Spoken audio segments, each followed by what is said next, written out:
আছি মুক্তির বাহারি রান্নাঘর স্টলে।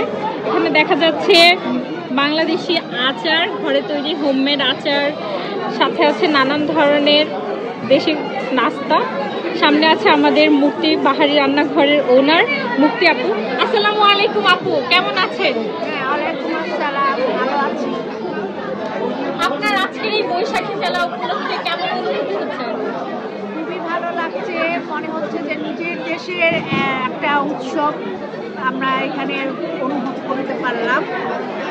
আর সবার একসাথে হওয়া, এটা তো খুবই ভালো।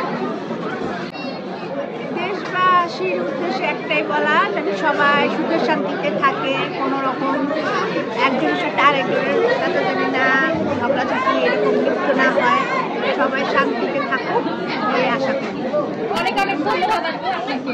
আপনাকেও অনেক ধন্যবাদ।